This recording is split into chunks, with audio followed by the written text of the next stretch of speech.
الأنبياء والمرسلين. We begin in the name of Allah, the most gracious, the most merciful, and may peace and blessings descend upon His noblest of messengers, our master, our leader, our Prophet Muhammad sallallahu alaihi wasallam. May peace and blessings descend upon him. Ladies and gentlemen, brothers and sisters in Islam and in humanity, Assalamu alaikum wa rahmatullahi wa barakatuh. I would like to take this opportunity to welcome all of you to AlAqsa's public workshop entitled Understanding the Historical and Contemporary Challenges Related to the Blessed Land Through the Prism of the Qur'an, Hadith and Islamic History. This workshop is brought to us by the United Ulama Council of South Africa, and we wish to welcome its leadership to our suburb of Lenasia, Sheikh Maulana Abdul Khaliq Ali, who is seated on our main table as well, including Sheikh Maulana Yusuf Patel of Middelburg, who is AlAqsa's Secretary General. Also welcoming to the table is Uncle Nazim Adams of the Palestine Solidarity Alliance. To begin with, we would like to commence with a recitation of the Qur'an, and for that I would like to ask Sheikh Ibrahim Musa of the Palestine Information Network to render some ayat of the Qur'an. Shukran jazilan. أعوذ بالله من الشيطان الرجيم بسم الله الرحمن الرحيم سبحان الذي أسرى بعبده ليلا من المسجد الحرام إلى المسجد الأقصى الذي باركنا حوله لنريه من آياتنا إنه هو السميع البصير وآتينا موسى الكتاب وجعلناه هدى لبني إسرائيل ألا تتخذوا من دوني وكيلا ذرية من حملنا مع نوح إنه كان عبدا شكورا بسم الله الرحمن الرحيم والتين والزيتون وطور سينين وهذا البلد الأمين لقد خلقنا الإنسان في أحسن تقويم ثم رددناه أسفل سافلين إلا الذين آمنوا وعملوا الصالحات فلهم أجر غير ممنون فما يكذبك بعد بالدين أليس الله بأحكم الحاكمين صدق الله العظيم. صدق الله العظيم وصدق الرسول الكريم. Shukran jazilan, Sheikh Ibrahim, for that beautiful recital of the Quran. Just for a brief moment to reflect over those ayat that were recited. The first portion of the recitation comes from Surah Al-Isra, wherein Allah subhanahu wa ta'ala talks about the night journey, the Isra and the Mi'raj of the Prophet Muhammad sallallahu alayhi wa sallam.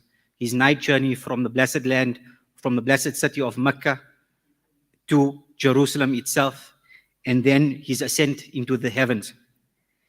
And then Sheikh Ibrahim recited from Surah At-Tin, wherein also the land of Palestine is referenced to. There is a very fitting recitation for tonight's program, inshallah. Without further ado, I would like Brother Nazim Adams to share some words, and then we will commence with our main presentation, inshallah. Uncle Nazim. I'm just going to speak from the table. Assalamu alaikum wa rahmatullahi wa barakatuh. Just an official welcome.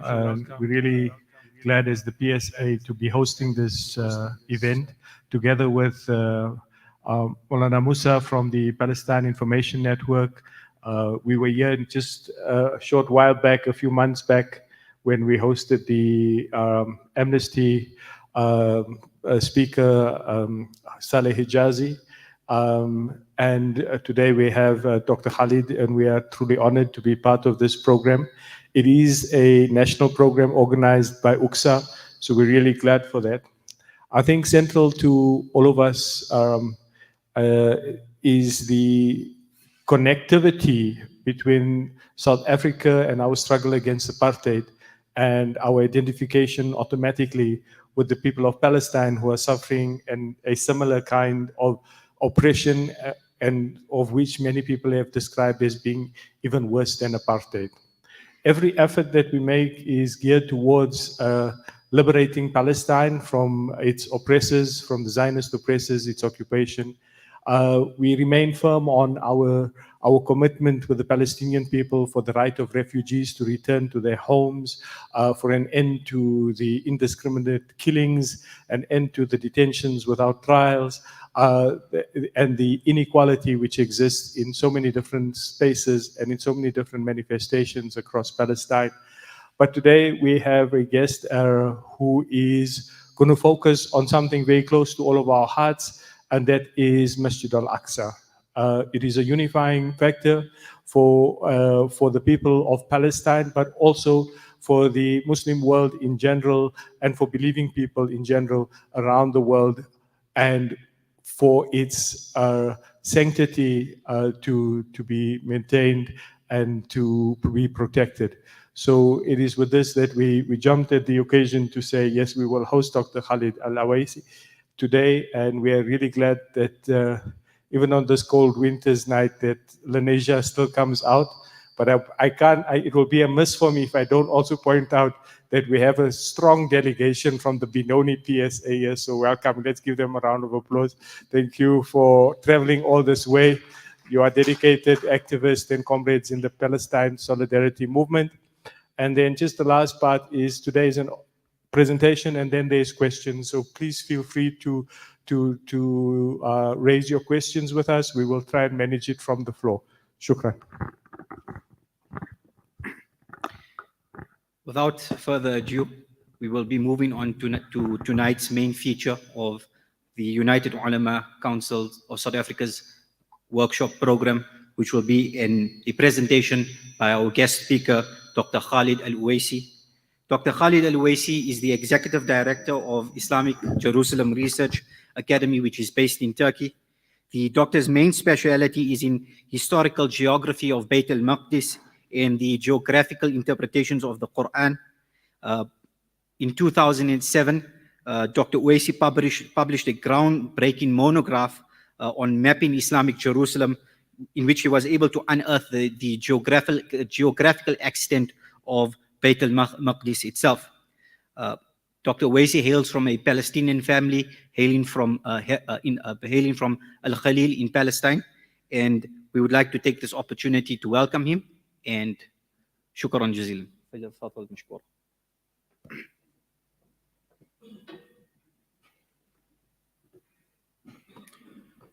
بسم الله الرحمن الرحيم الحمد لله والصلاة والسلام على رسول الله وعلى آله وصحبه ومن والاه. First of all, I would like to thank AlAqsa and thank PSA for hosting this event, and it's been only about 24 hours in South Africa for the first time, and the South African hospitality has made me completely stuffed. I've eaten more than I've eaten in the last 2 weeks.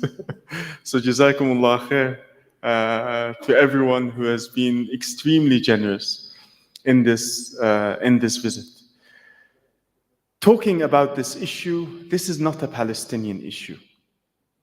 And if this is the only thing you take from this program, this is, as much as it is for me as a Palestinian, it is for you as a Muslim and as a human. And this issue goes beyond we will see today the historical background to the occupation of Bayt al-Maqdis. And at the heart of all of this is Al-Masjid al-Aqsa. And Al-Masjid al-Aqsa, like the Kaaba, is not for the Saudis. Al-Aqsa is not for the Palestinians. It is yours as much as it is mine. So starting with this point is extremely important. The second point is when we lost Al-Aqsa and Bayt al-Maqdis and Palestine, we actually lost the honor of this ummah. The honor of this ummah has been lost. And the last time I was in the Masjid al-Aqsa, and I keep retelling this story because that day I felt ashamed to be part of this ummah. That day I felt the ummah is dead. The ummah of Muhammad sallallahu alayhi wasallam doesn't seem to exist. And then I read the hadith of the Prophet sallallahu alayhi wasallam that describes the ummah today. He says, it is like all nations are taking a grasp at this meal in front of them. تتآكل عليكم الأمم كما تتآكل الأكلة على قصعتها. And they asked Rasulullah, is it because we are few in number? He said, no, you are a lot. 2 billion Muslims. And Al-Aqsa is still under Zionist occupation 55 years later. Is it not a shame on this ummah that the first qibla of the Muslims is under occupation? But this, if I tell you, and God forbid, that the Kaaba has been occupied by the United States. And take it a step further. To get into Al-Masjid al-Haram, there are American non-Muslim soldiers at the gate. And once you enter, they are shooting at people while they are making tawaf. How would that make you feel? God forbid that a scenario like this takes place. Would that make you feel that you can just sit and make dua to Allah to bring down the ababil, birds, to take them out? The ababil came when there was no believers on this earth. Today there are. And our duty is to protect our first qibla.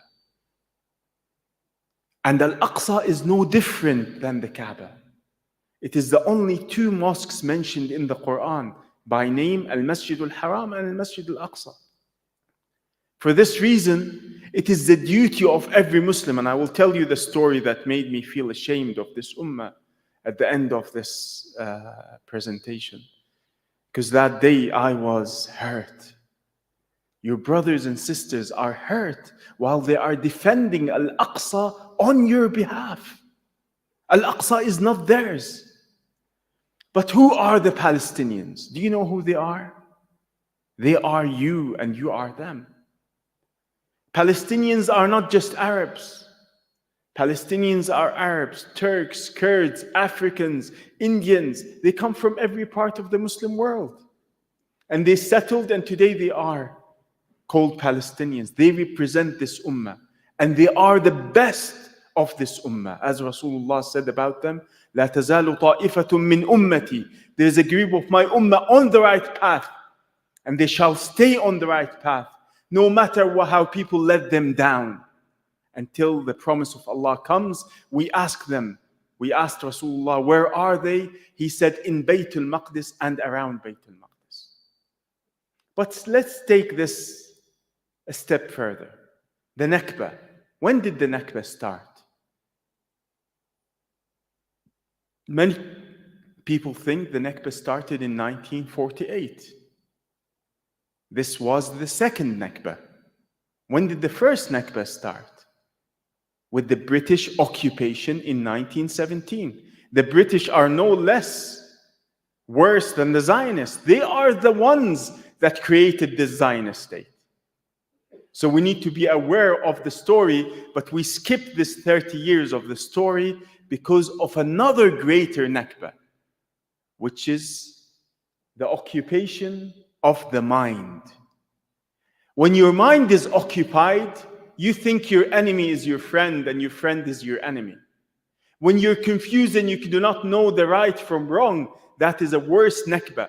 When your mind is occupied, it is worse than the occupation of the land. Because as long as your mind is occupied, you shall never be free.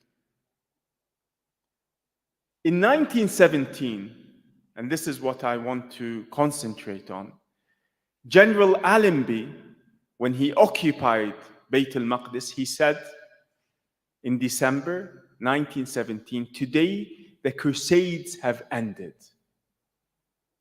Why is he talking about a crusade that happened 900 years ago? Why is he bringing this issue up?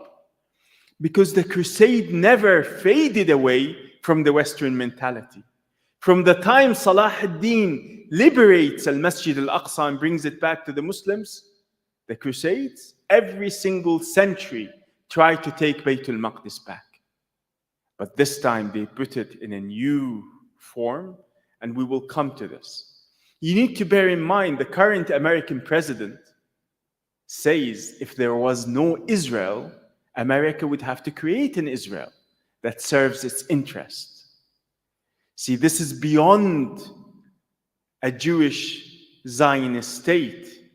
This is a project, a Western project, and you are, by standing against Israel, you're actually standing against who? The whole of the world that stands behind it. You're standing against the United States, you're standing against Europe, Britain in particular. These are the ones that are benefiting from the creation of the State of Israel, and I will emphasize how this has actually taken place. But the intellectual Nakba is a worse Nakba than the occupation of the land, and I repeat this, because the first step to liberate the land is to liberate the mind, and to be able to achieve this, only you can do this through knowledge.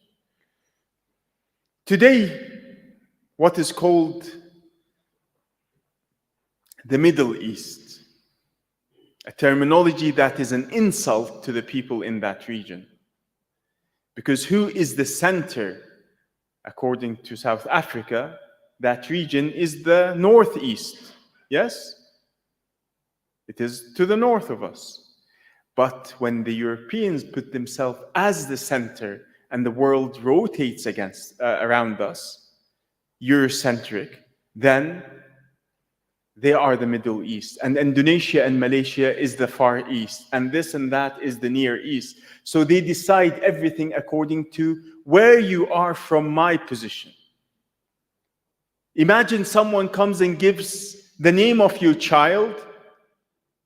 Your enemy comes and says, the name of your child shall be Michael, Elizabeth. Would you accept this? But we use these terminologies, and the war of terminology is very, very dangerous. I don't know if you've heard of the North African Islamic thinker, Malik bin Nabi. He talked about especially the idea of terminology and how dangerous that is. And the first thing is you need to free your tongue and you free your mind from the colonizers. Even the word colonization is a problem, because you're actually giving them credit of making something positive in the land while they are destroying it. Everything, the terminology that we say and the thoughts we breed actually are problematic in that sense. And this takes us back to the idea of freeing them. And a lot of Muslims today use Zionist propaganda, use Zionist terminologies. The borders that we talk of Palestine today was set by the British occupation and the Europeans. Palestine was not like this, but this is the British Palestine. Syria was not like this, and they take pride in drawing the region with a ruler.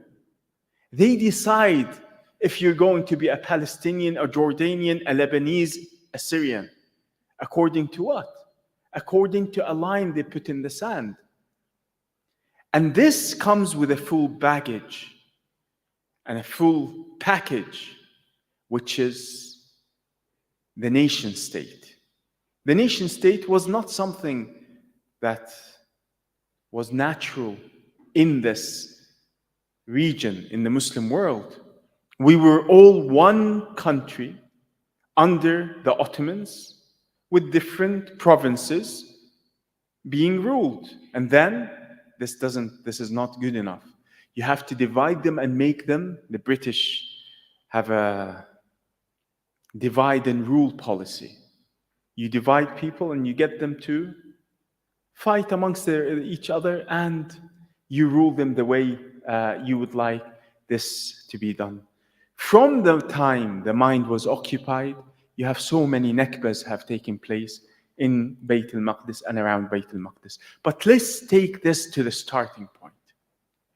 Have you heard of Christopher Columbus? What do you know about him? Help me out, shout out what you know. He discovered the Americas, or they say so. Christopher Columbus, why did he go west? Why was he going west? To India. To make an alliance, sorry. What for? Why does he want treasure? Why does he want gold? What's the purpose? He had a purpose. It was not for any other purpose, and he wrote this himself. The reason he was looking for gold and going west is to reoccupy Bayt al-Maqdis and take it from the Muslims.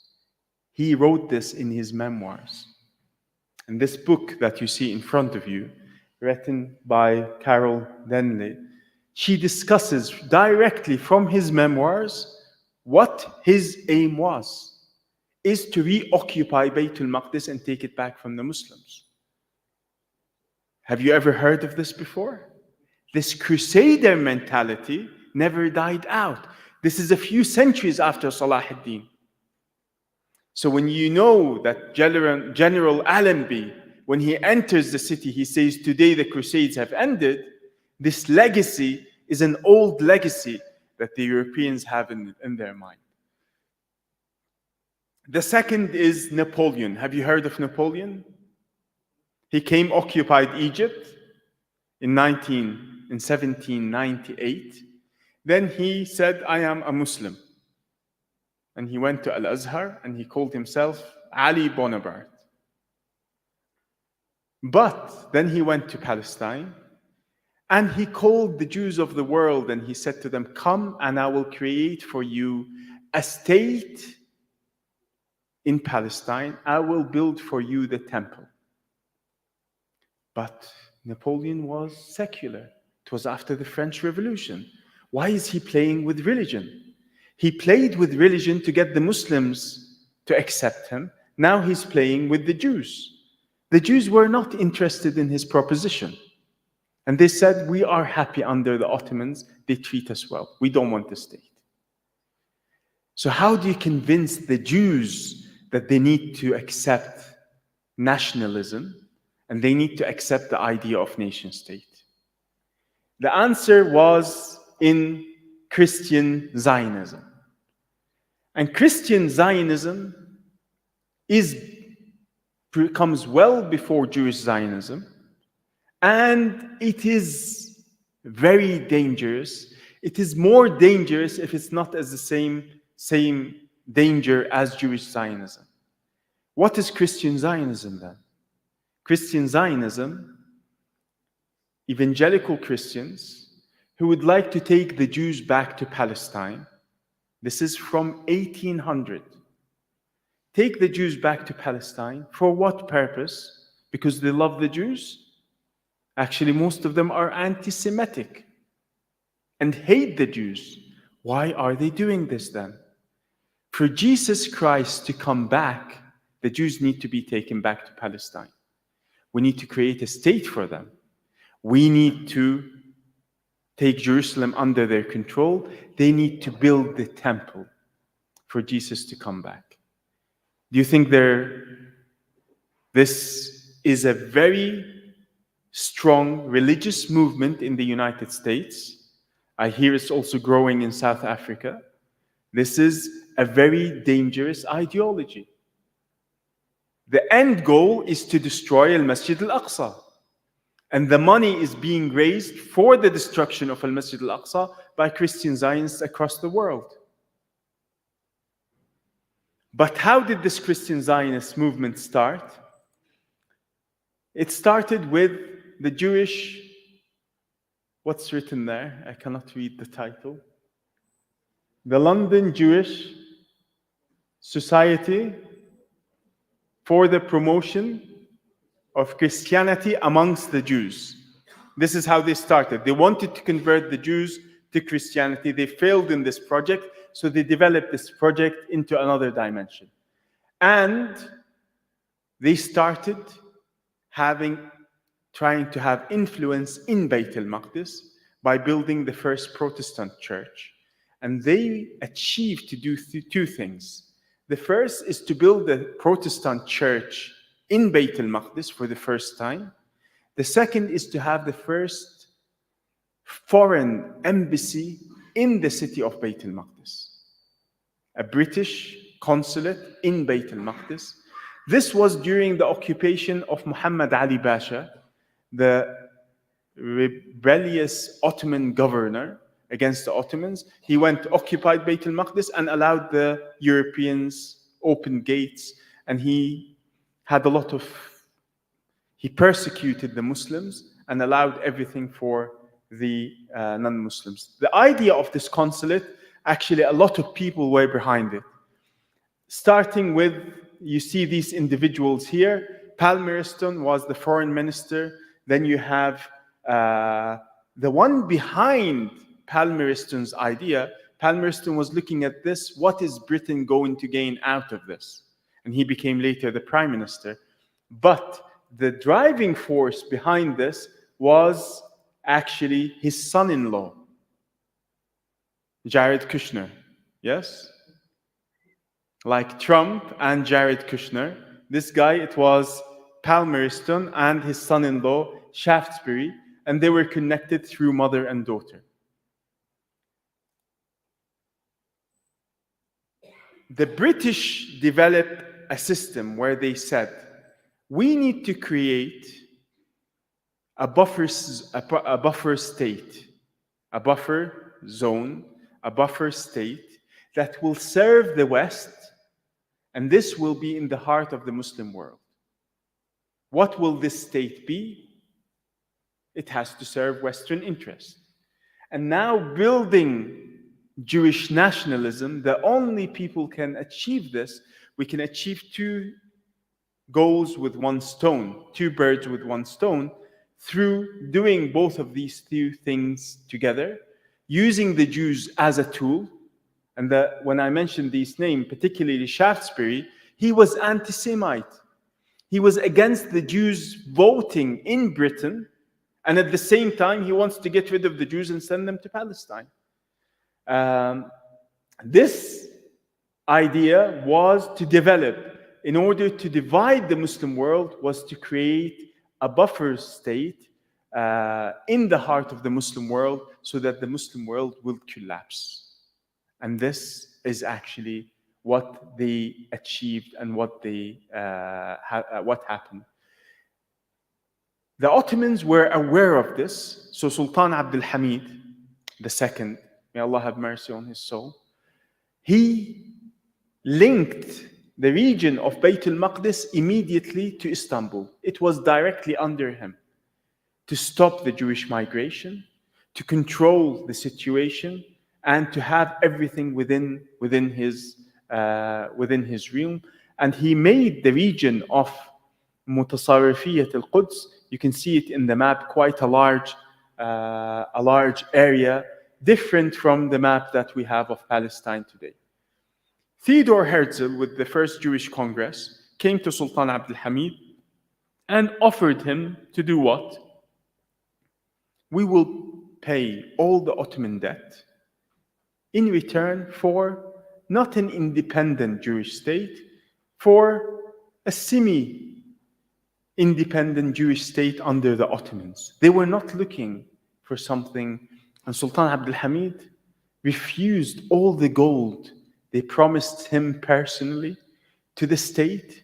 And the reason that Sultan Abdul Hamid was taken from the position of Khalif, as he writes with his own handwriting, what you see in the left, was a letter he wrote to his sheikh, Abu Shamat, in Damascus.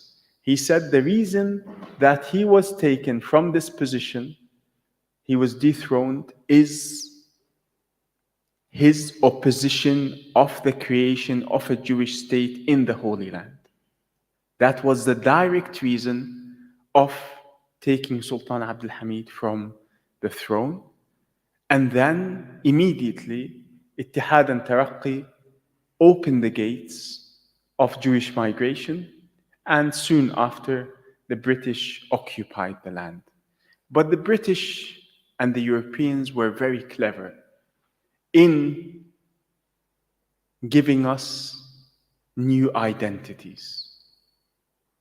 I alluded to this a little earlier, but here the position is they created a magical carrot. You can see the carrot in my hand. It's out of gold. It's incredible. If you taste it, you will be a different person. This is the disease of nationalism. And they managed to convince the Muslims across the world, not in one part, that nationalism is the solution to all your problems. And you need to fight against the Ottomans. You need to break away. The Ottomans are Turkifying everything. The Ottomans are doing this, they're doing that, and you need to get away from that. And a lot of people believed in this magical carrot and started running after it. At the same time, the British, the French, were dividing the region in the Sykes-Picot Agreement. You've heard of it in 1916. They were already sharing the land of the Ottomans even before the Ottomans collapsed. And the Russians were actually part of this and other powers. But you can see, and this is a picture I took in the British Archive in London. And you can see something, you see the line that's been drawn and then erased, and a new line is being drawn. Can you see the blue line? Is it clear or not? If it's not, then I can zoom in. Which one is zoom? Which one of it is zoom? One down? This one. Can you see here? They played with our qadr, if one may say so, like it was a game. They would draw a line, change it. No. And with this line, new identities were being shaped. And behind the mapping of this region was a woman. I don't know if you've heard of her. Have you heard of Lawrence of Arabia? Have you heard of Gertrude Bell, the Queen of the Desert? She is above his pay grade. She is his superior. And Churchill, when they were drawing the maps of the region, he said, no one touches anything until Gertrude comes. She's the one that shaped the modern Middle East. She's known as the maker of the kings. She was the advisor to Sharif Hussein and to his sons. One woman managed to change the whole region's fate with her pen and her pencil. When you think, how can you accept such a world? When your mind is occupied, you are willing to be a slave to whoever pushes you in whichever direction. Then we have Balfour Declaration. You've all heard of Balfour's Declaration. No need to go into that. But one point that you might have not known is the only Jew in the British cabinet was against the Balfour Declaration. And he said it is anti-Semitic to give such a declaration to the Jews because you want to get rid of them out of the British society. This is anti-Semitic, and he wrote this to the British government, that they had to tone down. This is not the first draft of this. It had to be toned down, so much of the text had to be changed. This was the last picture of the Ottoman soldiers in Al-Masjid Al-Aqsa. Following that, it was the British soldiers and the occupation of this land. At the beginning, and I will tell you something that will shock you, the Palestinians welcomed the British occupation. Is it possible? Bring it closer to your mind. In 2000, when Iraq was occupied, did the Iraqis welcome the American occupiers or not? Why did they welcome them, you might say? Now they regret and they cry blood out of their eyes. America came to bring democracy to 2 million dead Iraqis today. The Palestinians were deceived by Sharif Hussein and his men that the British came to free us from the Turks and recreate the Islamic Khilafah. And I read in the British archive, I spent a week there, and I became physically sick at the amount of documents, and this is one of them here, given by Faisal, the son of Hussein, his meeting with the Zionists, Haim Weizmann, and agreeing that Palestine should be for the Jews. The situation was quite bad, that the British used Islamic fiqh to convince Sharif Hussein that the Khalifa has to be from Quraysh, and he is the rightful owner of the Khilafah, not the Ottoman Turks. I read the text, and it goes on. If you read it, you think these people, before they came, they know, they did their research. So they go through that Rasulullah sallallahu alaihi wasallam. Actually, first they praise Sharif Hussein. They make his head so big that he can't enter from the door. They praise him that you are Sahib al-Dawhat al-Muhammadiyya. You come from the noble prophet's lineage. You are this, you are that. And then it goes on to talk about that Rasulullah said Al-Khilafah has to be in Quraysh, and you are the rightful owner. And it lists the first Khalifa from Abu Bakr as-Siddiq to the last Abbasid Khalif. And to say that the Ottomans are the ones that took the Khilafah by force, and they do not deserve to be the Khalifs. And you read this, the person that wrote this understands Siyasa Shari'iyya, understands Islamic fiqh so well, and you're shocked. And they used Sharif Hussein for their end.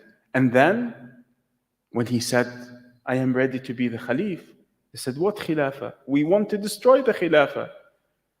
He complained, they exiled him to an island in the Mediterranean Sea. But what happened after is much worse. Imagine someone spits in the face of your father or your mother. Would you sit with them? Would you shake hands with them? The children of Sharif Hussein did exactly that. Their father was exiled, and they sat with the British, and they said, give us what you can. And they bargained with them on this regard. The Palestinians were not deceived for a long time. The moment they saw that the British are actually working against them, the revolts against the British started. The first is Nabi Musa, then the Thawra of Al-Buraq. They had many revolts until 1948, when the occupation happened in 1948. But who was the leader of the Arab armies in 1948? A British general. All the Arab armies were under the command of Glob Basha, or George Bagot Glob. A British general led the Muslim armies against Israel in 1948. What do you expect? Victory, most definitely. Definitely not. They lost 78% of Palestine. Then we move after the occupation in 1948. 30 years before that, the British prepared the ground for the Zionist occupation. Now the Zionist occupation created that land. What is left is the West Bank and Gaza. Israel will not give up until it takes them. And in 1967, the Israeli soldiers entered your Aqsa Mosque, entered Al-Masjid Al-Aqsa with their tanks. They raised the Israeli flag above the Dome of the Rock, and you see here Moshe Dayan inside Al-Aqsa Mosque, coming through, taking Al-Buraq wall. You can see the pictures, women and men hugging inside Al-Masjid Al-Aqsa. Adhan was banned for a week. And then Israel's chief rabbi, he suggested with 100 kilograms of TNT, we can blow up the Dome of the Rock and Al-Aqsa Mosque. The general in the army said, "Are you crazy? We will not do such a thing." Why do you think they did not blow up the Dome of the Rock and Al-Aqsa Mosque? Because this ummah that is asleep, such a bang could wake it up. And we don't want that to happen. We will take Al-Aqsa, but gradually. Al-Buraq wall was taken. The North African quarter, built by Salah ad-Din's Ayyubi period, completely destroyed with all the madrasas, with all the houses, everything knocked out. The place where Rasulullah sallallahu alayhi wasallam tied the Buraq on the night journey disappears. And from that day, every single day, Zionists enter into Al-Masjid Al-Aqsa for 55 years. The burning of Al-Aqsa took place in 1969 by a Christian Zionist, not a Jewish Zionist, a Christian Zionist from Australia. Then Al-Aqsa massacre, I'm just talking about the main points, in 1990, where many Muslims were shot dead inside Al-Masjid Al-Aqsa with live ammunition, with the aim today of a temporal and spatial division of Al-Masjid Al-Aqsa, which unfortunately has been achieved. In the morning, Zionists enter Al-Masjid Al-Aqsa. Yesterday, I don't know if you saw the pictures, Zionists enter Al-Masjid Al-Aqsa and started to pray inside Al-Masjid Al-Aqsa, while Muslims are not allowed to enter at the time when the Jews are inside. This is your masjid we're talking about. This is yours. This is your first qibla. The tunnels underneath Al-Masjid Al-Aqsa are at a critical stage. Sheikh Ra'ad Salah exposed them in the late 1990. And today is Monday, on Friday khutbah, the Sheikh of Al-Aqsa, Akram Sabri, talked about stones in the southern wall of Al-Masjid Al-Aqsa are falling down because of the tunnels that are happening. See, the Zionists are cowards. They do not want to take action directly because this will wake you up. what will they do is they are saying, if a small earthquake or anything happens, then it came down on its own. We did nothing, they will say.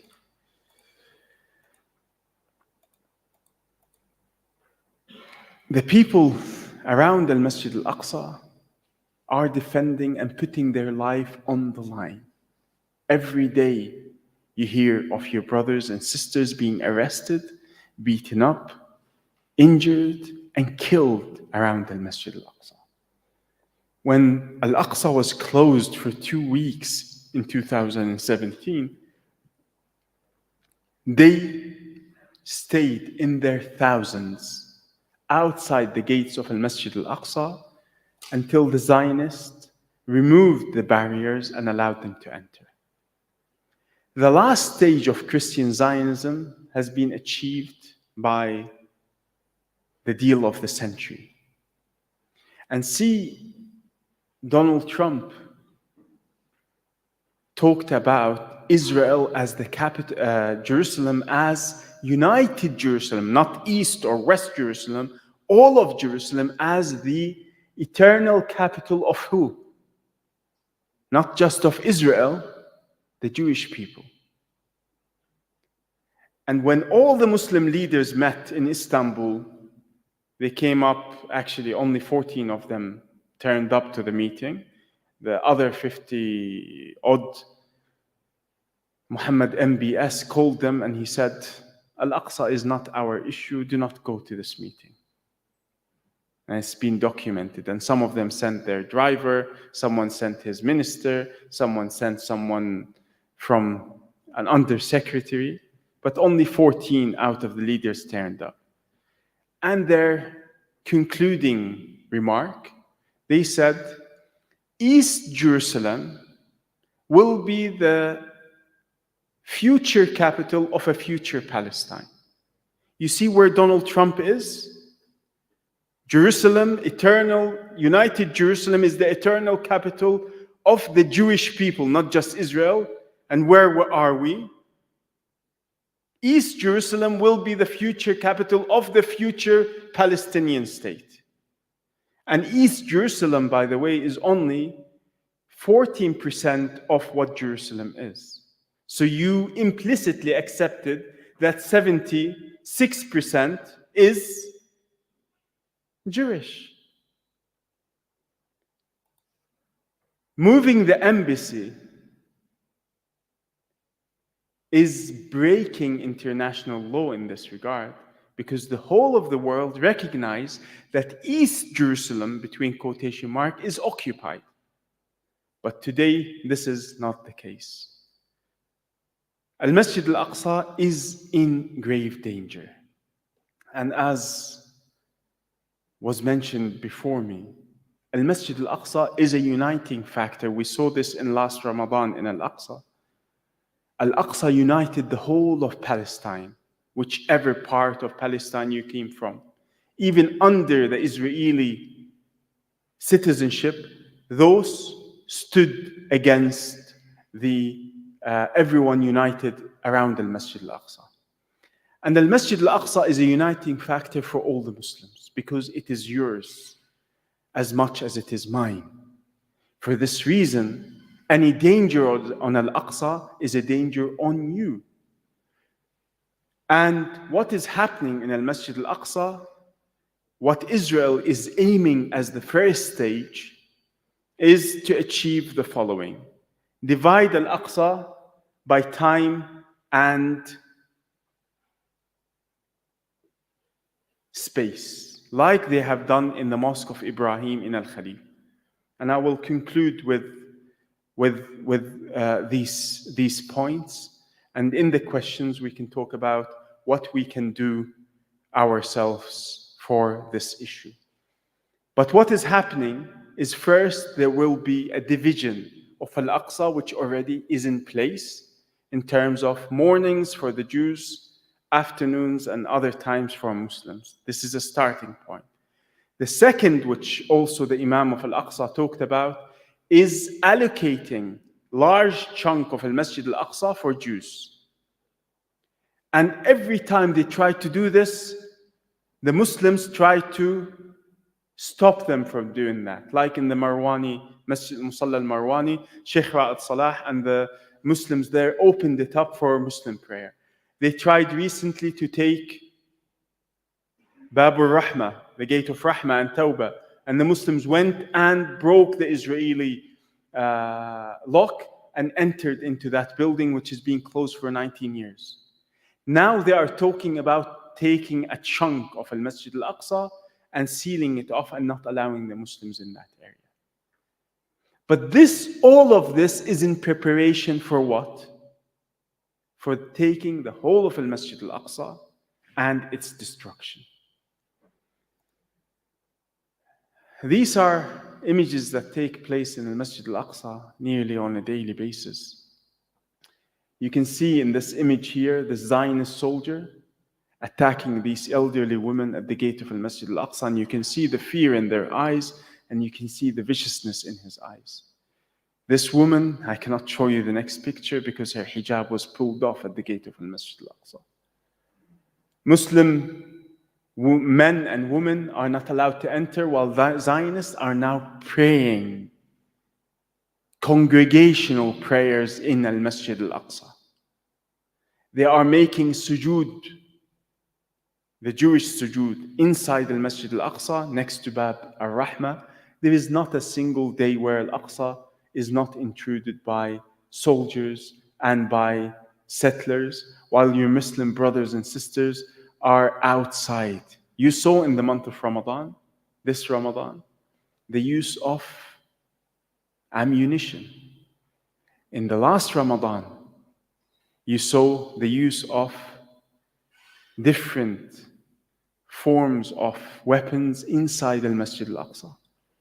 This Ramadan, a young boy at the age of 16 was shot and he was killed, carried by you might have seen the image, 4 soldiers carrying him out of the mosque, and he died later on in hospital.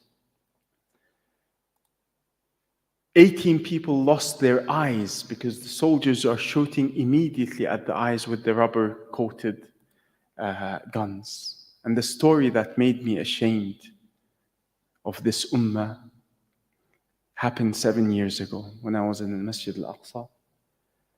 And there was a group of sisters reading the Qur'an, and a Jewish Zionist soldier comes to them and he swears at them with filthy words inside the masjid. And one young sister, maybe your age, she cannot take it. So she took something from the ground and she threw it in his face. I was with my son going to AlAqsa Museum, and you know Al-Aqsa is a very large area. And I heard the girl scream. And I looked behind me and I wish I didn't see what I saw. A Zionist soldier biting with his teeth like a vicious dog the Muslim woman inside the masjid. I ran to try to help her, and an elderly woman was trying to help, and he pushed her and she broke her arm. All of this in the masjid. If this was to happen anywhere else in the world, would the world stay silent? Would you stay silent? When in New Zealand, someone went and killed Muslims in the mosque, the whole world didn't accept it. But when it comes to Al-Aqsa, everyone stays silent. When a synagogue was attacked in France, the whole world leaders went in solidarity to march together in the streets of Paris. But when it happens in the holiest place of Islam, in our first Qibla, where are we? That day, I heard the sisters shouting, "Wa Islama!" Where are the Muslims? Where are you? Where are we? What happened to this ummah? That Muhammad sallallahu alayhi wasallam, for a single woman that was assaulted in the market in Bani Qaynuqa. He raised an army and took out everyone that participated in this. Where is this ummah that someone like Al-Mu'tasim raised an army for a Muslim woman that was imprisoned by the Byzantines? Is this ummah dead? Does this ummah really exist? That day, I felt ashamed of this Muslim ummah. I went there to help her, and tens of soldiers started beating everyone up. And then, for days, Al-Aqsa was surrounded with soldiers, shooting in the Masjid Al-Aqsa for 2-3 days. And this is your Aqsa. I will finish with a saying by one of the guards of Al-Masjid Al-Aqsa, Brother Samer. And this is one sister being arrested by 13 soldiers. 13 soldiers taking one sister down. Brother Samer, one of the guards of Al-Masjid Al-Aqsa, said, Khalid, wherever you go, tell the Muslims to love Al-Aqsa more than they love the Kaaba. I said, that's a bit too much. He said, Khalid, ask them, do they have children? Do you have children? If you have 3 children and one of your children is terminally ill, would you stay by his side and show him more love for the period that he is ill, or would you not? Would you stay in hospital up in nights praying to Allah to give to shifa to your kids or not? Al-Aqsa is under occupation. Al-Aqsa is occupied, and it is your masjid. And we live our life like we have nothing to do with this. That's the day I felt ashamed of this ummah. But every day, when I see the real men of this ummah, that we should aspire to be like them, standing up in front of oppression, no matter what will face them. You did this before in South Africa. You stood against oppression. You ended the apartheid state here. We can end it there. Because as much as this is yours, Al-Aqsa is more beloved in your heart, because we are the ummah of Muhammad sallallahu alaihi wasallam, and we will end this together by the will of Allah subhanahu wa ta'ala. Jazakumullah khair al-jaza. And I pray to Allah subhanahu wa ta'ala, like He gathered us here, to gather us in a free Masjid Al-Aqsa soon, inshallah. Assalamu alaikum wa rahmatullahi wa barakatuh.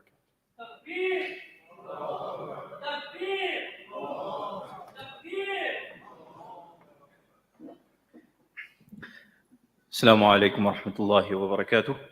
Firstly, shukran jazilan and jazakallah khair to Dr. Khalid for that amazing presentation. Though very brief, I think it struck a chord with everyone, and there are definitely a lot of thoughts and feelings that should be resonating with each one of us. We have about 20 minutes for comments, questions, and I would like to open the floor for comments and questions, inshallah. There will be a roving mic moving around. So by a show of hands, we will be taking comments and questions starting now, inshallah. Okay, we have one brother so far.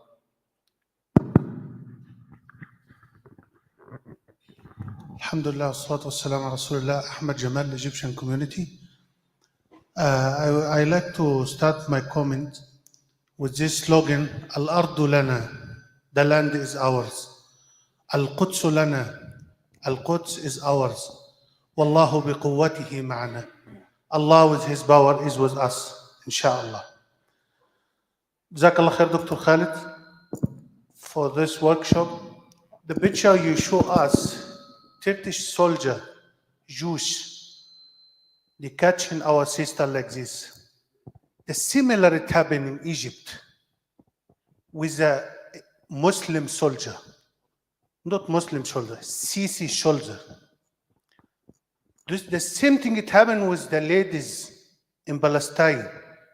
The same thing it happened with our sister and brother in Rabi al-Adawiyya.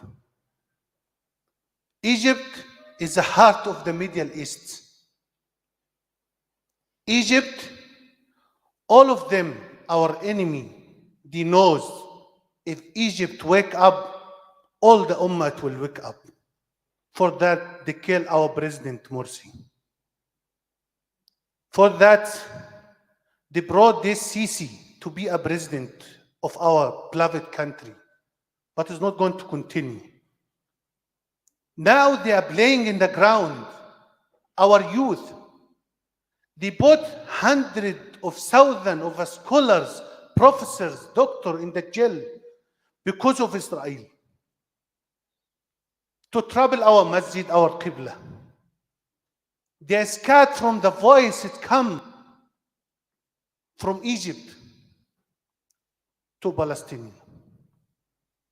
They kill our brother in the streets to do what they did today, and we are watching. We can do nothing. In the time of Muslim Brotherhood was in the ground, in the village, in the city, in every way. If anything it happened in AlAqsa, university, school, streets, they making marching in every street, every village. Those people that are coming scared from that. Now where is Egypt? Egypt is gone. But for few time, inshallah. Our youth in Egypt now, drugs in every way. The masajid is empty. No one trying to do something for our youth to tell them this is our qibla. This is what they need. The khutbatul Jum'ah is 10 minutes. If the imam take more than 10 minutes, they will arrest him and put him in the jail. We need to read the history. Palestine is our country. My child is 6 years. If they see the flag of Israel, they're shouting, why this is not ours? Palestine is ours. This is what will let our children grow up to love Al-Masjid Al-Aqsa. Why our beloved brother in South Africa, for so many years, they stand together for the case of Al-Masjid Al-Aqsa. If the Arab people, not Arab nation, Arab leader, like what they did now, they are coming visiting Mohammed bin Salman, they're making now Kaaba. Egypt is a Kaaba now. For what? Sorry for one second. They do that to help Israel, not to help our Muslim Ummah. But inshallah, one day we'll wake up and we'll be together inshallah to celebrate. Jazakallah, Dr. Khalid. May Allah reward you. Jazakumullah khair. Shukran jazeelan. Can we have more hands, please? Questions? And can we keep questions to about 1 minute, please? One question over here, please, on the sister side. Dr. Khalid, Assalamu alaikum wa rahmatullahi wa barakatuh. Is the temple that they're always talking about really in Masjid Al-Aqsa?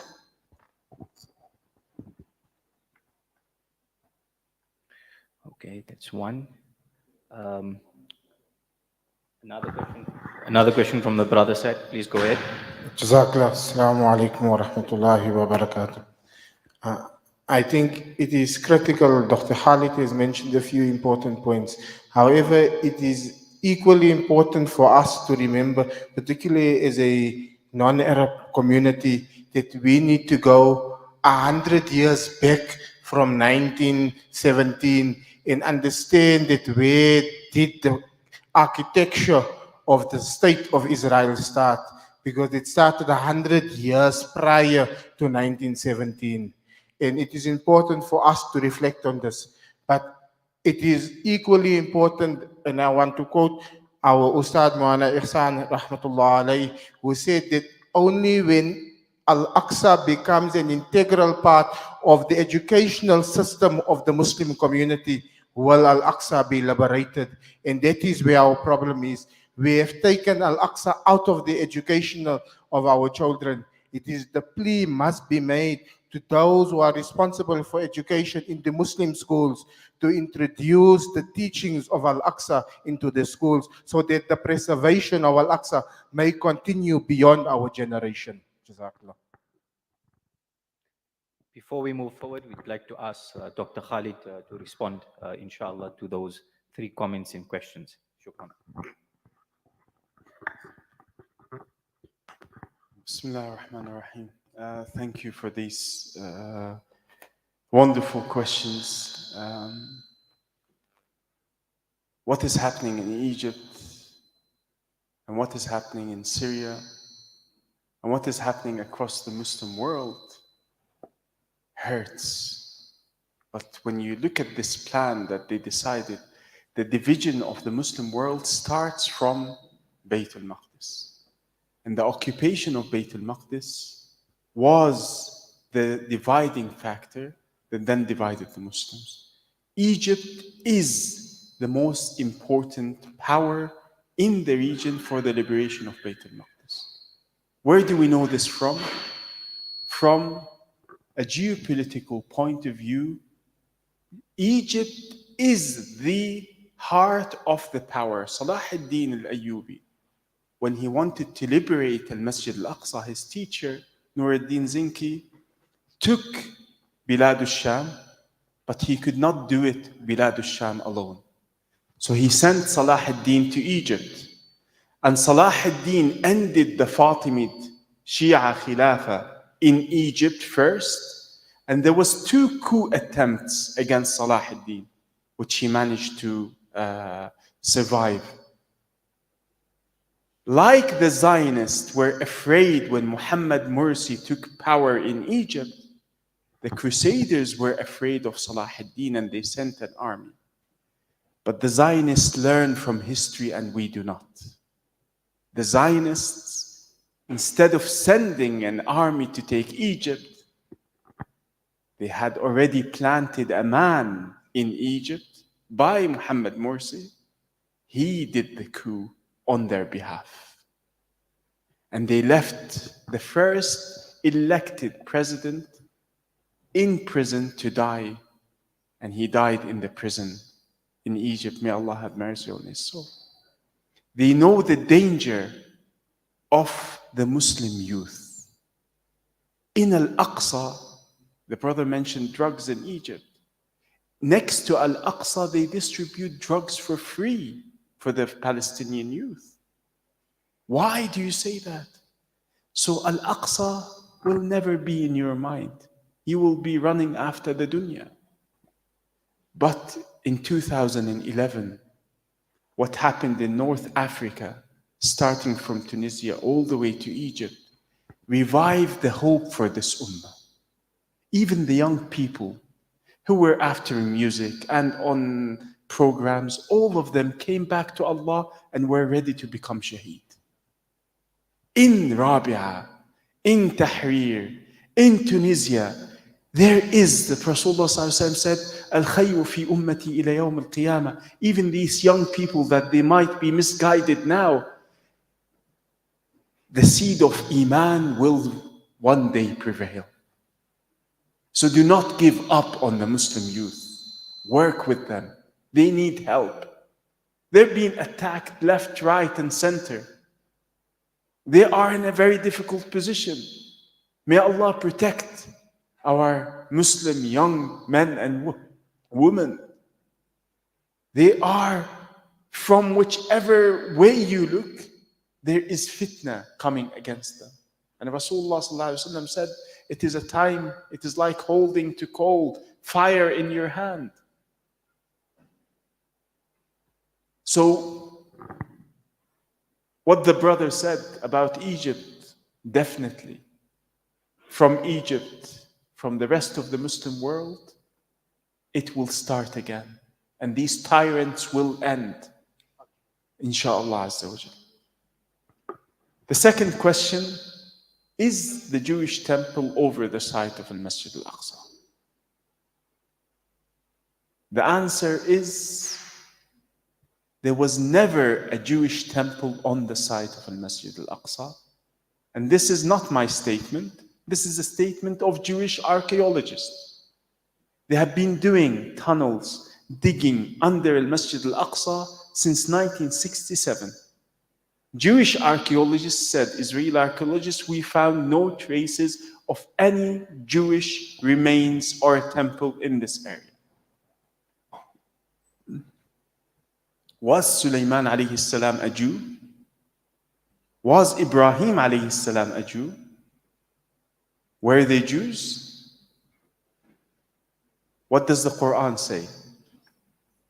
ما كان إبراهيم يهوديا ولا نصرانيا ولكن كان حنيفا مسلما. The Qur'an does not just say that Ibrahim was not a Jew nor was he a Christian. The Qur'an goes beyond that and says, just think about it. وَمَا أُنزِلَتِ التَّوْرَاةُ وَالْإِنْجِيلُ إِلَّا مِنْ بَعْدِهِ. How can Ibrahim be a Jew when the Torah was revealed hundreds of years after him? How can he be a Christian when the Injil, Jesus alayhi salam, was from his great descendants? It is impossible. Putting this in perspective about the Bible says when Ibrahim alayhi salam, the Old Testament, when Ibrahim alayhi salam came to Bayt al-Maqdis, Malik Sadiq, who was an Arab Canaanite king, worshipping Allah the Most High, was worshipping Allah in al-Masjid al-Aqsa. So it was a masjid according to their text. In today's workshop, today we had in the morning, we showed that al-Masjid al-Aqsa is identical in its building structure to the Kaaba. Not only that, and you can watch it in the video also yesterday, not only that, but the proportions of the building are identical. And Al-Aqsa was always a masjid. From archaeology, from different point of view. And Rasulullah sallallahu alayhi wasallam says, when Abu Dhar asked him, what is the first mosque built on earth? He said, Al-Masjid al-Haram, the Kaaba. He said, what is the second mosque on earth? He said, Al-Masjid al-Aqsa. He said, how long between them? He said, 40 years. The building took place, as Ibn Hajar al-Asqalani says, at the time of Adam alayhi salam. This is a masjid, and this is a masjid from the time of Adam alayhi salam. Many prophets came there and rebuilt it. And there is no harm that a prophet like Sulaiman alayhi salam rebuilds al-Masjid al-Aqsa because he was a Muslim. And today, the site of Al-Aqsa, which the Jews say it was a temple, in its original foundation is facing towards the Kaaba. So if it was a Jewish temple, why is it facing the Kaaba? What does this prove? That Al-Aqsa is a masjid and not a Jewish temple. The third question, completely agree with what the brother mentioned. And Al-Aqsa needs to be part of the education system everywhere. And I think Maulana Hafiz Ibrahim is working on a project here in South Africa in this regard. And we developed also a curriculum for children and for teenagers on this issue. And inshallah, we will share our notes and see how we can develop it in South Africa. However, do not leave this issue to others. What each one of you should say, what will I do? What action I will take to teach my children? Like the brother mentioned, he is teaching his children the love of Al-Masjid Al-Aqsa. Allama Muhammad Iqbal, before Al-Aqsa was occupied by Zionists under the British occupation, he said, after you teach your children La ilaha illallah, you need to teach them what Al-Aqsa means to us as Muslims. This issue that used to be an international Muslim issue has been left as a Palestinian issue. Shukran jazeelan. If we have any more questions, okay. We'll be taking 3 more questions before we close, inshallah.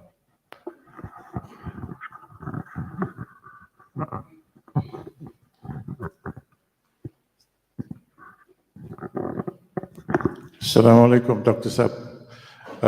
Short question. What is the role, or should I say the non-role, of Mahmoud Abbas in this whole situation?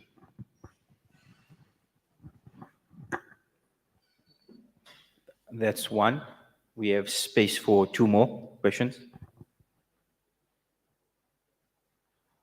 Okay. We have one from the sisters.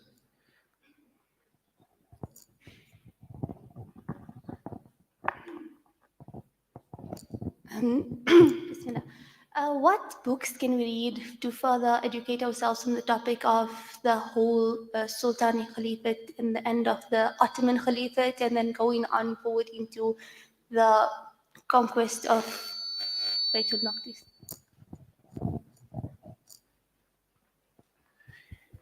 And our last and final question.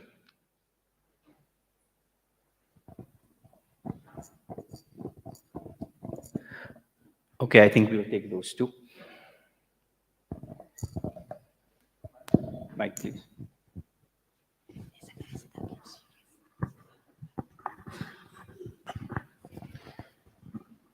Bismillah. Mahmoud Abbas, and I will be very frank and honest with you as a Palestinian. Mahmoud Abbas, unfortunately, serves the Israeli interest and not the Palestinian interest in Palestine. I'm sure in South Africa you had similar people who would work with the apartheid regime and be their underdogs to be able to achieve some certain goals. The Palestinian Authority, unfortunately, has been created to police the Palestinians and to bring them under control. And this you see in the action of Mahmoud Abbas and his men, in the killing of political prisoners like Nizar Banat, whose anniversary of his death was yesterday, the arresting of mujahideen, the handing over of resistance fighters to the Israelis. Seeing that working with the Israeli government is holy, there is nothing to expect from a president that has to ask permission from the Israelis to travel from Ramallah to Nablus. The Palestinian so-called president had to ask the Israeli, not prime minister, an Israeli army official, he has to ask, write a petition, ask to travel from one place to another. I don't know what president of what Palestine that person is. So to me, as a Palestinian, he does not represent me. He represents the occupation in my eyes. Books on the issue of Baitul Maqdis in general and on the Ottoman period in particular, what comes to my mind are some of the sources in Arabic and in Turkish. I cannot think of anything now in English about the end of the Ottoman period, that critical period. But on the issue of Baitul Maqdis, we have an electronic Baitul Maqdis library in which you can access all the work that has been done from PhD theses and other articles, the Journal of Islamic Jerusalem Studies, which some of them look at this topic. It is called ISRA VAKFI Isra Waqf.org e-library, or just write Islamic Jerusalem Library. You will get the whole books related to Baitul Maqdis in this regard. Can I conclude, if it's possible? I would like to conclude with what each one of you should do. As a Muslim, that Al-Aqsa means something to you. And this we discussed today in this morning with the ulama, and we looked at the roadmap that Rasulullah sallallahu alaihi wasallam connected the Sahaba to Bayt al-Maqdis through this. And it's 5 action points. For the Muslims, Al-Aqsa was the first Qibla. They used to face, like we face the Kaaba today, they used to face Al-Aqsa for 13 years in Mecca and a year and a half in Medina. 2/3 of the prophethood of Muhammad sallallahu alaihi wasallam, he prayed towards Bayt al-Maqdis. How can we revive the spiritual connection with Al-Aqsa? We came up with 1 minute from your time every day after every salah or in your sujood to make a dua as follow. Allahumma urzuqna salatan fil masjid al-aqsa wa huwa hurrun aziz. Allah, grant us a prayer in al-Masjid al-Aqsa free from occupation. This dua is not just for you or for Al-Aqsa, it is for the ummah that it will rise up, liberate Al-Aqsa. Allah will give you a long life to see the liberation and to pray in Al-Aqsa after it is liberated. Can I take a promise from you that you will do this dua every day? Jazakumullah khair. If this, inshallah, this promise, it is worth for me traveling 5 hours to come to South Africa. Because the first part is to reconnect your soul with this place. So either make it in your sujood or after your salah, number 1. Number 2, learn something new about Al-Aqsa every day. Rasulullah sallallahu alayhi wasallam, through the Quranic stories of the prophets in Mecca, half of the Quran in Mecca was about prophets. 25 prophets in the Quran, most of them were born, lived where? Made da'wah to Islam where? In Bayt al-Maqdis. There is no place mentioned in the Quran more than Bayt al-Maqdis. Allah gives it the name Al-Ard al-Muqaddasa, Al-Ard al-Mubaraka. By learning more and reviving the Islamic terminology. The Islamic terminology for this land to get away from the British Palestine borders and to get away from East and West Jerusalem, use the terminology of Rasulullah sallallahu alaihi wasallam for this land and this region. Al-Ard al-Muqaddas or Bayt al-Maqdis. The Holy Land or Bayt al-Maqdis. Number 3, follow what happens in Bayt al-Maqdis on a daily basis, the politics.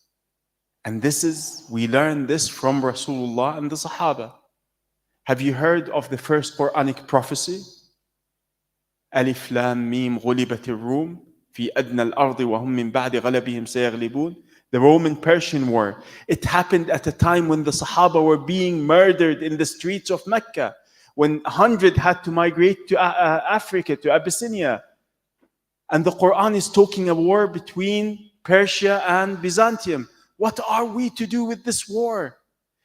The Quran mentioned it when it happened in the land of Bayt al-Maqdis. Your eyes, your mind should always be there. So the Sahaba, Abu Bakr made a bet.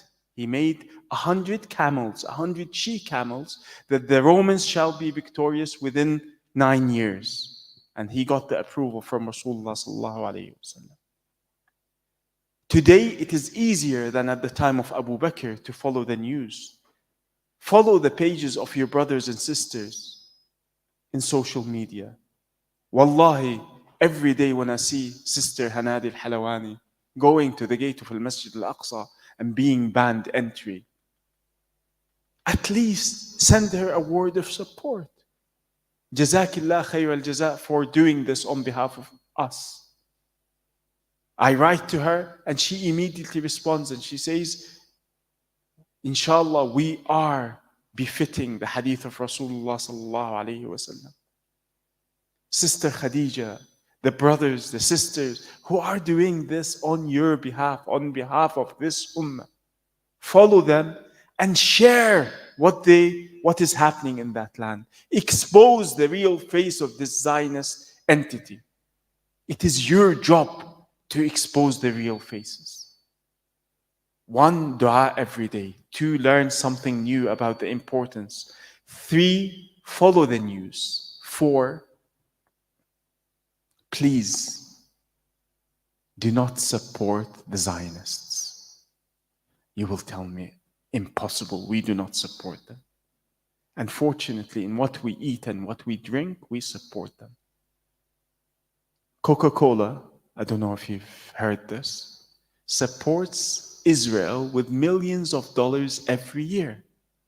Not Israel, the government or the state, the Israeli army. By you buying a Coke, you are sending bullets for the killing of your brothers and sisters there. You might say, but 1 Coke wouldn't do me any harm. 1 Coke plus another Coke, what does it do? And you know, boycott worked for South Africa. At that time, I was in the United Kingdom, in Britain, and people will go to the checkout and bring the South African goods and say, I don't want to buy this, return it, and cause a big mess in the supermarket, that the supermarkets stop bringing South African goods to end the apartheid regime. It is our duty to do what we can, what comes in our hand. And finally, prepare your gift for the liberation of Al-Masjid Al-Aqsa. And this is from a hadith of Rasulullah sallallahu alaihi wasallam. A sister, a woman, a female companion, a freed slave of Rasulullah sallallahu alaihi wasallam came to Rasulullah, and I will finish with this. She came to Rasulullah sallallahu alaihi wasallam and she said, Ya Rasulullah, give us a fatwa about Bayt al-Maqdis. Rasulullah sallallahu alaihi wasallam, she's coming to ask for a fatwa on behalf of other women who were servants and cleaners. This is the culture. Bayt al-Maqdis became, everyone's talking about Bayt al-Maqdis. We need to take Bayt al-Maqdis, al-Masjid al-Aqsa, to every household in South Africa. It is the topic of the day. It is always on our agenda. She comes to Rasulullah and she says, Ya Rasulullah, aftina fi Bayt al-Maqdis. Rasulullah sallallahu alaihi wasallam said, Ardul mahshari wal manshar. It is the land of raising and gathering. You know what? If you don't go now, you will be taken there for the day of judgment. You will have your hisab in that area. You know what? How will we face Rasulullah sallallahu alaihi wasallam in the day of judgment, when his first qibla, we lived at a time when his first qibla was under occupation. How will we give hisab to Allah on the day of judgment when he says, what did you do when you lived at that time? What will you say? You need to prepare your list. You need to, and excellent examples from South Africa. Every Thursday, fasting until the liberation. May Allah bless the soul of the man who started this. You can do a lot of initiatives, but let me continue the hadith. Rasulullah commands a slave woman, go and pray in al-Masjid al-Aqsa, for 1 prayer is equal to 1,000 elsewhere. She said, what if one cannot go? She's asking on your behalf and on behalf of other women. And Rasulullah sallallahu alaihi wasallam says, he didn't say just make dua. He didn't say just learn more. He didn't say just follow what's going on. He said, you have to take action. Send a gift. For the one that sends a gift will be as if he prayed in it.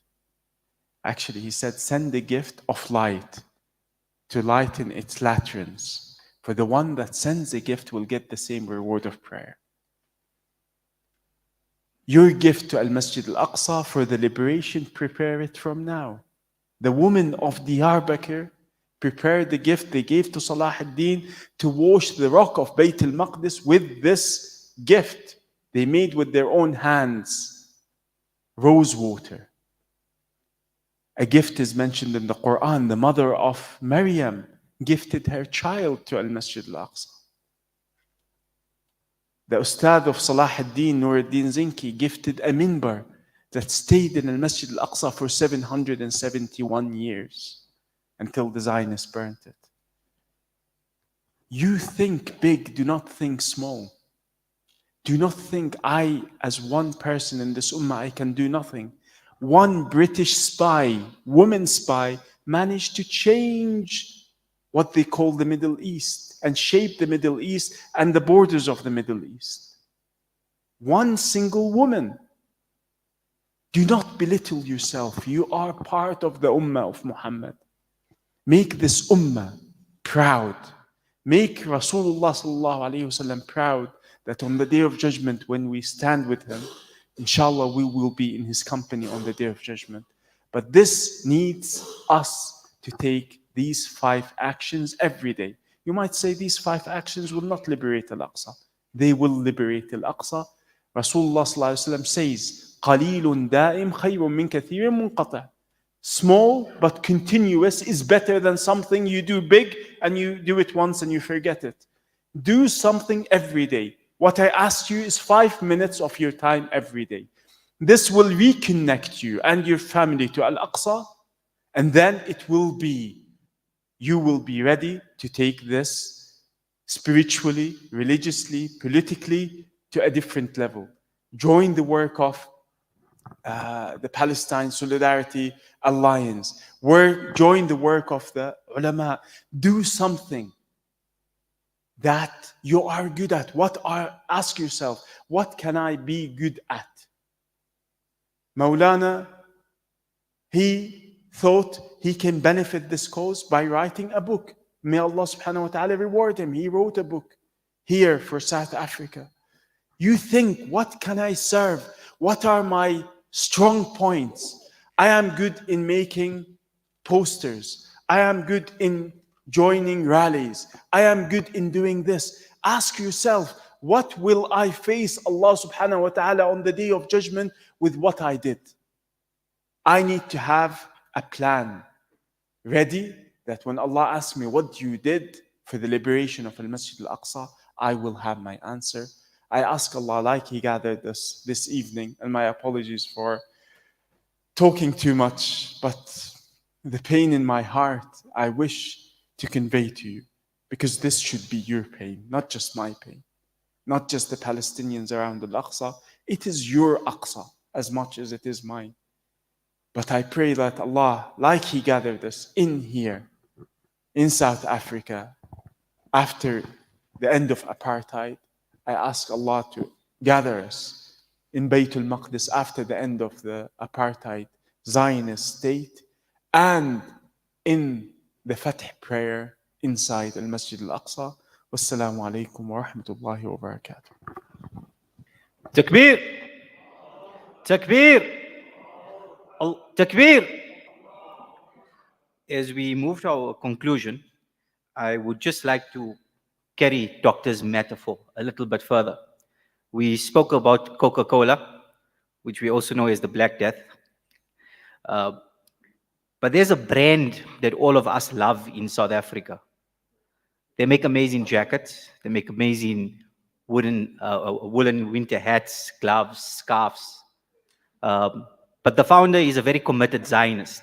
And the founder has spent a lot of his life dedicated in a very disciplined and purposeful manner to raise funds and support for a cause that he believes in. And he believes in Zionism, and he believes in the Israeli apartheid state. And this is the brand of K-Way and Cape Union Mart. And we all have their jackets and their gloves and their scarves and their woolen hats. So we're going to take on a little project, us as the South African Muslim community, because we do buy this brand. Let's admit that to ourselves. Even us, amongst those who are considered the most religious, we do love this brand. So we are going to take on a project, and you're going to see it on social media, and all of you are going to participate in it. We're going to debrand our K-Way gear, and then we're going to rebrand our K-Way gear with our Palestinian flags and associated flags of resistance. You're going to see it on social media. And in the meantime, for the gear that you have, use it, debrand it, and we're going to rebrand it. And don't go and buy new gear. And the next time you feel like you want to take on the Otter Trail or climb Mount Kilimanjaro or go for a little walk at Klipperfiersberg on a beautiful Sunday morning, don't go to shop for your gear at Cape Union Mart. In winter now, it's the ideal time to shop for certain types of gear because we all know that this brand is very fashionable and it's a high quality brand. But this is the brand that we are going to boycott. And we're going to start from tonight. What you have, you wear until you can wear it no more without buying anything new, but you're going to debrand it, inshallah. In conclusion, I would like to say that Dr. Khalid's discourse tonight was a very sober one, especially for us as South African Muslims. This is a struggle that is our struggle before it was anybody else's struggle. And it's a struggle that we will see right to the end, even when other people and organizations have forgotten Palestine. The Muslim ummah will see the struggle of Palestine until the end. And in the words of our senior, Brother Osama Hamdan of the Islamic resistance movement in Palestine, when I asked him in 2015, I asked him, Sheikh, what after Palestine? He said, Palestine is just the beginning. We will conclude, inshallah, with a dua by our Sheikh, Maulana Yusuf Patel of AlAqsa, inshallah. Shukran, Sheikh.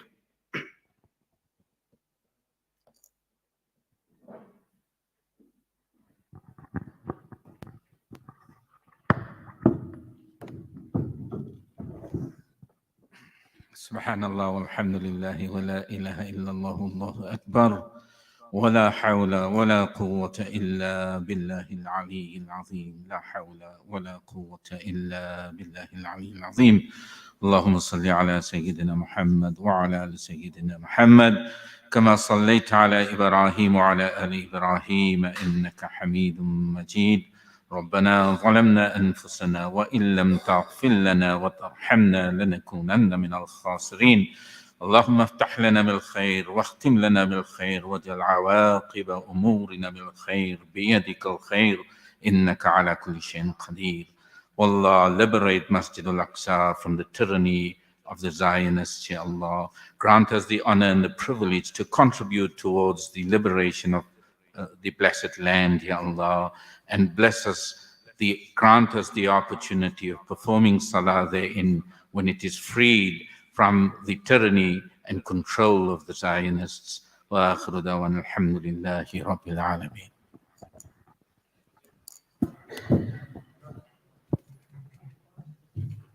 Shukran jazilan. Assalamu alaikum wa rahmatullahi wa barakatuh.